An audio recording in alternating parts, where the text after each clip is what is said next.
بسم الله الصلاة والسلام على نبينا محمد. السلام عليكم ورحمة الله تعالى وبركاته.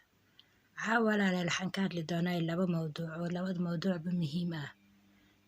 Haddaad ku riyootid adigoo xeebta badda socdo, badda waxay leedahay xeeb iyo biyo badan. Ka soo qaad riyada waxaad ku aragtay adigoo xeebta iska damaashaadaya iska dhex socdo. Mise waxaad aragtay biyihii badda oo badnaa adigoo dul socdo. Baddi weyneed ayaad dul socotaa, mana qaraqoomaysid.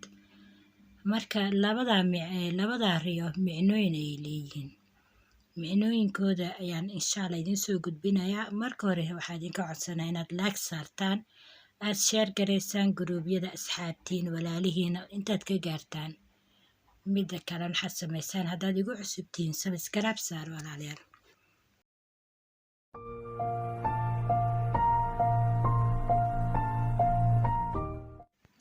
caadi ahaan badda waxay tilmaamaysaa bini'aadanka noloshiisa. Xaalado badan oo maxay ahayd mugdi ah ayay tilmaamaysaa oo qofka bini'aadanka ku saabsan. Haddaan ka horeeyo adigoo dul maraayo badda dusheeda, inkastoo badda waxyaabo badan oo wanaagsan ay tilmaamayso, wax aad u wanaagsan ay tilmaamaysaa. Laakiin badda sida hore idinku sheeg walaal qarqoonkeeda iyo waxyaabahaasaan wanaagsaneyn. Laakiin maanta waxaad aragtay adigoo biyaha dushooda dhex socdo oo haddana aad qarqoomaynin, aadna ka soo bixaynin ku dhex jirtid. Taa micnooyin waxay tilmaamaysaa inay xaalado marka aad la daras tahay, xaalado aad xal u la'dahay oo kale aad fikirsan tahay, aad maxayd welwel iyo diiqadii waxyaabaha dareemaysaa. Isla xaaladaana ma haysid wadadii aad meesha kaga bixi lahayd. Yacni ma haysid matalan talo wanaagsan, ma haysid fikrad ku hagaagsan. Marka adoo biyaha badda dul socda iyada micno xoog weyn ma sameynayso, laakiin xaalada marka aad ku sugan tahay ayay ka turjumaysaa. Mawduuceena labaad aan u gudubno.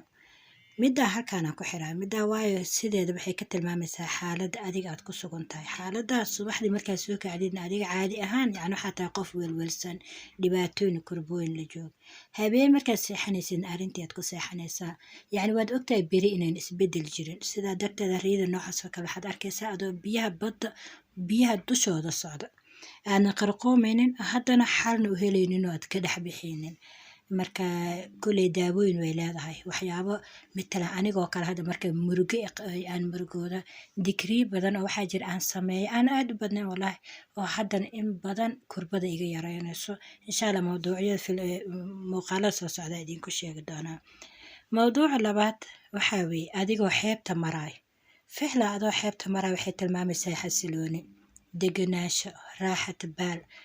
يعني arrimo badan oo kuu hagaagay mise oo kuu hagaagsan isla xaalada ayay tilmaamaysaa. Gabadhaan la qabin haddaan ka hadlo lambar 1, gabadhaan la guursanin hadday ku riyooto iyadoo badda xeebteeda dhex socoto oo dhibaatana ayna kala kulmaynin oo degenaansho ay dareemayso.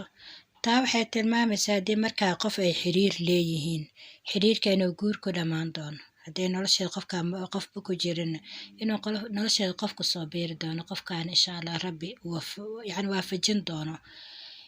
Haddii laakiin xeebta ahayd mid cabsi badan bahala mise biyaha ay ka cabsanayso yani degenaansho ayna jirin markaa ficlan iidan waxaa jira welwel mise xiriirka ay markaa leedahay waxay u baahan tahay istiqaare inay ka tukato insha Allah. Aragtida xeebta waxay kaloo tilmaamaysaa ka guuleysi waxbarashada, waxay kaloo tilmaamaysaa qofka shaqo raadis ah, waxay kaloo tilmaamaysaa arsaaqad. yacni adigoo xeebta si nabad u maraayo waa riyooyin aad u fiican. Wixii ray ah qaybta commentiga igu reeba.